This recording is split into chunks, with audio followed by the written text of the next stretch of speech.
ആകാശവാണി. നമസ്കാരം. പ്രാദേശിക വാർത്തകൾ വായിക്കുന്നത് ഗീതു പ്രകാശ്.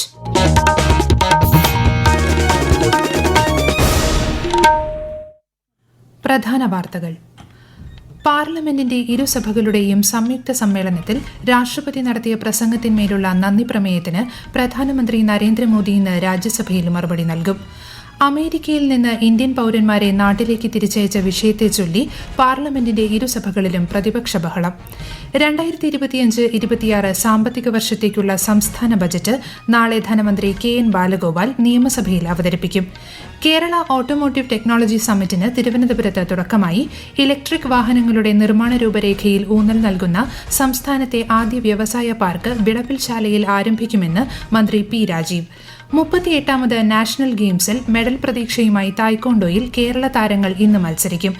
ഇന്ത്യ-ഇംഗ്ലണ്ട് ഏകദിന ക്രിക്കറ്റ് പരമ്പരയ്ക്ക് ഇന്ന് തുടക്കം. ISL ഫുട്ബോളിൽ ഇന്ന് FC ഗോവ ഒഡീഷ FC പോരാട്ടം. വാർത്തകൾ വിശദമായി. പാർലമെന്റിന്റെ ഇരുസഭകളുടെയും സംയുക്ത സമ്മേളനത്തിൽ രാഷ്ട്രപതി ദ്രൌപദി മുർമു നടത്തിയ പ്രസംഗത്തിനുള്ള നന്ദി പ്രമേയത്തിന് പ്രധാനമന്ത്രി നരേന്ദ്രമോദി ഇന്ന് രാജ്യസഭയിൽ മറുപടി നൽകും. ഇന്ന് വൈകിട്ടായിരിക്കും ഉപരിസഭയിൽ പ്രധാനമന്ത്രിയുടെ മറുപടി പ്രസംഗം. പാർലമെന്ററി കാര്യമന്ത്രി കിരൺ റിജിജു സാമൂഹ്യമാധ്യമ കുറിപ്പിലാണ് ഇക്കാര്യം അറിയിച്ചത്. 2 ദിവസം മുൻപ് ലോക്സഭ രാഷ്ട്രപതിയുടെ പ്രസംഗത്തിനുള്ള നന്ദി പ്രമേയം പാസാക്കിയിരുന്നു. പാർലമെന്റിന്റെ ഇരുസഭകളിലും പ്രതിപക്ഷ ബഹളം. അമേരിക്കയിൽ നിന്ന് ഇന്ത്യൻ പൌരന്മാരെ നാട്ടിലേക്ക് മടക്കിയതിൽ പ്രതിഷേധിച്ചാണ് സഭ പ്രക്ഷുബ്ധമായത്. ബഹളം ശക്തമായതോടെ ലോക്സഭ 2 മണിവരെ നിർത്തിവച്ചു. 2025-26 സാമ്പത്തിക വർഷത്തേക്കുള്ള കേരള സംസ്ഥാന ബജറ്റ് ധനമന്ത്രി കെ.എൻ. ബാലഗോപാൽ നാളെ നിയമസഭയിൽ അവതരിപ്പിക്കും. വയനാട് പുനരധിവാസം, ക്ഷേമ പെൻഷൻ വർധന എന്നിവയുമായി ബന്ധപ്പെട്ട പ്രഖ്യാപനങ്ങൾ ബജറ്റിൽ ഉണ്ടാകുമെന്നാണ് പ്രതീക്ഷ. ഈ മാസം 10 മുതൽ 13 വരെ ബജറ്റിന്മേലുള്ള ചർച്ച നടക്കും. ബജറ്റ് സമ്മേളനത്തിന്റെ ആദ്യഘട്ടം നന്ദിപ്രമേയ ചർച്ചകൾ പൂർത്തിയാക്കി ജനുവരി 23-ന് അവസാനിച്ചിരുന്നു. ലോകത്തിലെ പ്രധാന കമ്പനികൾ പങ്കെടുക്കുന്ന കേരള ഓട്ടോമോട്ടീവ് ടെക്നോളജി സമ്മിറ്റിന് തിരുവനന്തപുരത്ത് തുടക്കമായി. മന്ത്രി പി രാജീവ് ഉദ്ഘാടനം ചെയ്ത പരിപാടിയിൽ മന്ത്രി കെ രാജൻ പങ്കെടുത്തു. ഇലക്ട്രിക് വാഹനങ്ങളുടെ നിർമ്മാണത്തിനുള്ള രൂപരേഖയും ഘടകങ്ങളിലും ഊന്നൽ നൽകുന്ന സംസ്ഥാനത്തെ ആദ്യ വ്യവസായ പാർക്ക് തിരുവനന്തപുരം വിളപ്പിൽശാലയിൽ ആരംഭിക്കുമെന്ന് മന്ത്രി പി രാജീവ് ചടങ്ങിൽ പറഞ്ഞു. Kerala commitment to electric mobility is evident through initiatives such as Electric Vehicle Research and Industrial Park at Vilappilshala. The park will become the state's first dedicated facility focused on the research and manufacturing of electric car components and designs. It will be developed on a 23-acre site by Trivandrum Engineering Science and Technology Research Park, a state government institution. Confederation of Indian ഇൻഡസ്ട്രിയും കേരള സംസ്ഥാന വ്യാവസായിക വികസന കോർപ്പറേഷനും സംയുക്തമായാണ് പരിപാടി സംഘടിപ്പിക്കുന്നത്. കണ്ണൂരിൽ പകുതി വിലയ്ക്ക് ഇരുചക്രവാഹനം വാഗ്ദാനം ചെയ്ത് കോടിക്കണക്കിന് രൂപയുടെ തട്ടിപ്പ് നടത്തിയ കേസ് അന്വേഷിക്കാൻ പ്രത്യേക സംഘത്തെ നിയോഗിച്ചു.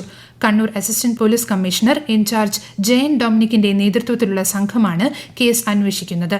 വിവിധ സ്റ്റേഷനുകളിലായി 700 പരാതികളാണ് ലഭിച്ചത്. 10 കോടി രൂപയുടെ നഷ്ടമുണ്ടായതാണ് കണക്ക്. പാറശാല ഷാരോൺ വധക്കേസ് പ്രതി ഗ്രീഷ്മ ഹൈക്കോടതിയിൽ അപ്പീൽ ഹർജി നൽകി. കേസിലെ വിചാരണയ്ക്ക് ശേഷം നെയ്യാറ്റിൻകര അഡീഷണൽ സെഷൻസ് കോടതി പുറപ്പെടുവിച്ച ശിക്ഷാവിധി റദ്ദാക്കണമെന്നാവശ്യപ്പെട്ടാണ് ഹർജി. വധശിക്ഷയ്ക്ക് വിധിക്കപ്പെട്ട കേസിലുള്ള അപ്പീൽ ഹർജി കോടതി ഇന്ന് പരിഗണിക്കുമെന്നാണ് സൂചന. നിലവിൽ തിരുവനന്തപുരം അട്ടക്കുളങ്ങര ജയിലിൽ കഴിയുകയാണ് ഗ്രീഷ്മ.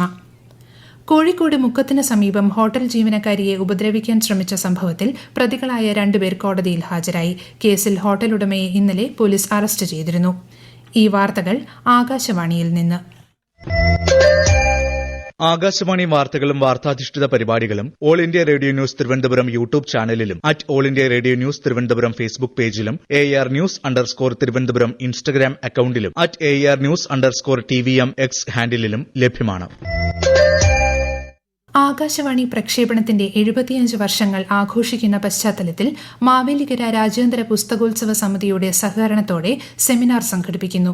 നാളെ മാവേലിക്കര ജോർജിയൻ ഗ്രൌണ്ടിൽ നടക്കുന്ന പരിപാടിയിൽ ആകാശവാണി തിരുവനന്തപുരം നിലയം അസിസ്റ്റന്റ് ഡയറക്ടർ ശ്രീകുമാർ മുഖത്തല, ഭാരതീയ വിചാര കേന്ദ്രം ഡയറക്ടർ R സഞ്ജയൻ തുടങ്ങിയവർ പങ്കെടുക്കും. പക്ഷിപ്പനി ബാധയെ തുടർന്ന് വളർത്തുപക്ഷികളെ നഷ്ടപ്പെട്ട കർഷകർക്കുള്ള നഷ്ടപരിഹാരം മൃഗസംരക്ഷണ വകുപ്പ് മന്ത്രി ജെ ചിഞ്ചുറാണി ഇന്ന് ആലപ്പുഴയിൽ വിതരണം ചെയ്യും. 3 കോടി രൂപയാണ് ചടങ്ങിൽ വിതരണം ചെയ്യുക. ചുങ്കത്തുള്ള സംസ്ഥാന കയർ മെഷീനറി നിർമ്മാണ കമ്പനി ഹാളിൽ നടക്കുന്ന ചടങ്ങിന് H. സലാം MLA അധ്യക്ഷത വഹിക്കും. റോബോട്ടിക്സിന്റെ അനന്ത സാധ്യതകളുമായി കണ്ണൂർ ഗവൺമെന്റ് എഞ്ചിനീയറിംഗ് കോളേജിൽ 3 ദിവസത്തെ അഖിലേന്ത്യാ മൾട്ടി ഫെസ്റ്റ് ഇന്ന് ആരംഭിക്കും. വൈകിട്ട് ISRO മുൻ ഡയറക്ടർ ഡോക്ടർ പി കുഞ്ഞികൃഷ്ണൻ ഉദ്ഘാടനം ചെയ്യും. കൂടുതൽ വിവരങ്ങളുമായി ആകാശവാണി കണ്ണൂർ ജില്ലാ പ്രതിനിധി KO ശശിധരൻ. റോബോട്ടിക്സിന്റെ അനന്ത സാധ്യതകൾ വിളിച്ചറിയിക്കുന്ന അഖിലേന്ത്യാ ഫെസ്റ്റിൽ റോബോട്ടിക്സ് മത്സരങ്ങൾ, ഡ്രോൺ ഷോ, മാനേജ്മെന്റ് ഗെയിമുകൾ, സാംസ്കാരിക പരിപാടികൾ എന്നിവ ഒരുക്കുന്നുണ്ട്. വിവിധ വിഷയങ്ങളിൽ 18ലേറെ ശില്പശാലകൾ, ഫാഷൻ ഷോ ഉൾപ്പെടെ കലാസാംസ്കാരിക മത്സരങ്ങൾ, മോട്ടോർ ഷോ എന്നിവയും ഉണ്ടാകും. ദേശീയ തലത്തിൽ നടന്ന റോബോ ഫെസ്റ്റിൽ IIT-കളെ പിന്തള്ളി 1ാം സ്ഥാനവും 12.5 ലക്ഷവും നേടിയ സെൽഫ് ബാലൻസിംഗ് റോബോട്ട് മേളയിലെ മുഖ്യ ആകർഷണമായിരിക്കും. കോളേജിൽ പുതുതായി വികസിപ്പിച്ചെടുത്ത ഉപകരണങ്ങളുടെ പ്രദർശനവും ഉണ്ടാകും. മറ്റു വിദ്യാലയങ്ങളിലെയും കോളേജുകളിലെയും വിദ്യാർത്ഥികൾക്കും പൊതുജനങ്ങൾക്കും പ്രവേശനമുണ്ട്. കേൾവി സംസാര വൈകല്യമുള്ളവരുടെ സംസ്ഥാന കായികമേള ഇന്ന് തലശ്ശേരി സ്റ്റേഡിയത്തിൽ ആരംഭിക്കും. 3 ദിവസങ്ങളിലായി 4 വേദികളിൽ നടക്കുന്ന മത്സരത്തിൽ 600ഓളം പേർ പങ്കെടുക്കും. വൈകിട്ട് തലശ്ശേരി നഗരസഭാ ചെയർപേഴ്സൺ KM ജമുന റാണി ഉദ്ഘാടനം ചെയ്യും. പൂർണ്ണമായി ഇക്കോ ടൂറിസത്തിലേക്ക് മാറുകയാണ് Peermade Thattathikanam pine garden. Kottayam forest ഡിവിഷന് കീഴിലുള്ള വനം വികസന ഏജൻസിയും പെരിയാർ വെസ്റ്റ് വനവികസന ഏജൻസിയുടെയും നിയന്ത്രണത്തിലാണ് തട്ടാത്തിക്കാനം പൈൻ ഗാർഡൻ. വിശദാംശങ്ങളുമായി ആകാശവാണി ഇടുക്കി ജില്ലാ പ്രതിനിധി രതീഷ് കൃഷ്ണ. സഞ്ചാരികൾക്ക് കണ്ണിന് കുളിർമയും മനസ്സിന് സന്തോഷവും പ്രദാനം ചെയ്യുന്ന തട്ടാത്തിക്കാനം പൈൻ ഗാർഡൻ കേരളത്തിലെ തന്നെ പ്രധാനപ്പെട്ടതാണ്. ഇവിടെ മാലിന്യ നിക്ഷേപം തടയുന്നതിനും സഞ്ചാരികൾക്ക് കൂടുതൽ സൗകര്യങ്ങൾ ഒരുക്കി പരിസ്ഥിതി ബോധവൽക്കരണം നടത്തുന്നതിനുമാണ് പ്രദേശത്ത് ഇക്കോ ടൂറിസം പദ്ധതി നടപ്പിലാക്കിയത്. വിനോദസഞ്ചാര കേന്ദ്രങ്ങളായ കുട്ടിക്കാനം, തേക്കടി, പരുന്തുംപാറ എന്നിവിടങ്ങളിലെത്തുന്ന വിനോദസഞ്ചാരികളുടെയും ശബരിമല തീർത്ഥാടകരുടെയും ഇടത്താവളം കൂടിയാണ് പൈൻ ഗാർഡൻ. കൊച്ചിയിൽ ഹ്യുണ്ടായി കാർ സർവീസ് സെന്ററിൽ തീപിടുത്തം. തീ അണയ്ക്കാനുള്ള അഗ്നിരക്ഷാ സേനയുടെ ശ്രമങ്ങൾ പുരോഗമിക്കുന്നു. നിലവിൽ ആളപായമൊന്നും റിപ്പോർട്ട് ചെയ്തിട്ടില്ല.